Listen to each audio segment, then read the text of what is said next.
Before I share my thoughts, I'd like to also share a bit about my personal story so that you understand from the very beginning what my angle is in all of this. I'm 44 years old. I was born in Madrid, Spain.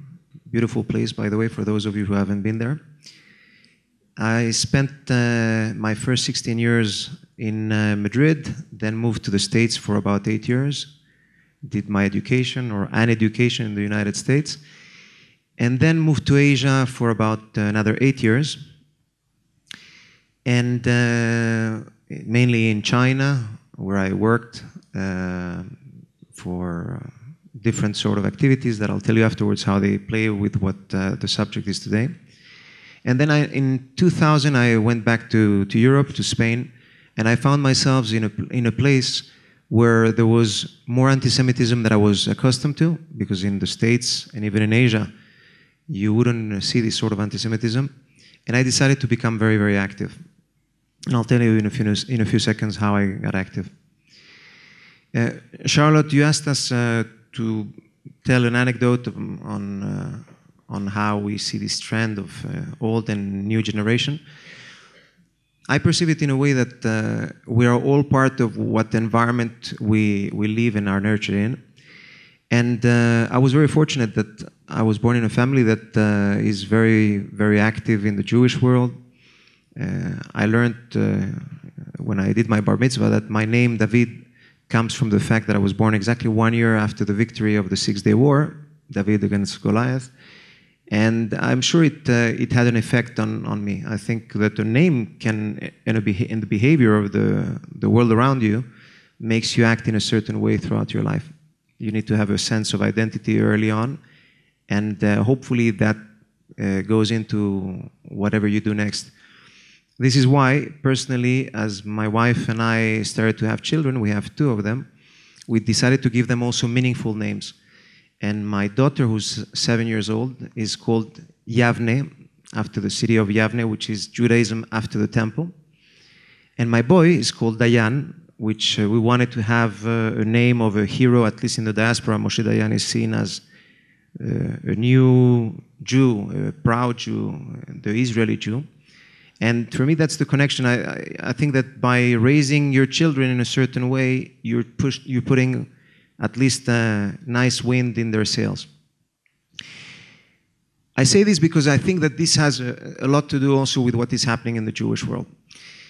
We're living extraordinary times. We see it in all the panels and conferences that we go to, especially on this one. We talk about the future. And I believe that it's a great future. Be'ezrat Hashem, there'll be many, many good things. There'll be challenges. The most important thing is that we cannot lose sight of the big tendencies. And the first big tendency that we have to look at is where are we today compared to 70 years ago, 200 years ago, and we're in a much, much better place. We have, thank God, a state. We are proud to be Jews. We have most of the Jews that live here and in America. I come from a part of the world where we are a minority, and by the way, maybe I see this perspective as a minority, because when you're a majority, you tend to think about all the little problems that we have, and that becomes that reality. For us as a minority, as European Jews, we are obviously very secure today about the fact that we have a Jewish state, and of course that we have a strong US community. So first of all, that's the first issue that I believe is a great one. So we can be very happy and positive about that. Secondly, from a values point of view, I think that the world is progressing in a very Jewish way. Jews have been at the core of Judeo-Christian civilization. And by the way, there's more of an understanding today in Christianity of its Jewish origins, and there's a bigger embrace into that. And I think that the era of globalization and internet walks very, very well with the values of the Jewish people. With openness, we were talking, Jay, before about, coming out of the closet, with the fact that people can be themselves and they should be accepted as people. That's a very, very Jewish matter, at the very core of our values. And the fact that we're empowering, without even noticing, in the next 3-4 years, there'll be billions of people coming out in the technology world, thanks to technology, and being empowered from very poor places in the world and having opportunities, that's also a very Jewish world. And it gives us an opportunity for Tikkun Olam. And all this connectivity, I think, will be very, very useful in the next generation. Now, I decided to join the Jewish community, and I'm now serving as president of the Jewish community of Madrid, because I thought that there are certain things that you can only change from within. Unfortunately, many times Jewish organizations are old style, and of course it's normal. They have to deal with whatever politics they've lived with, and that's how we all survive, being good to adapting to whatever we've had.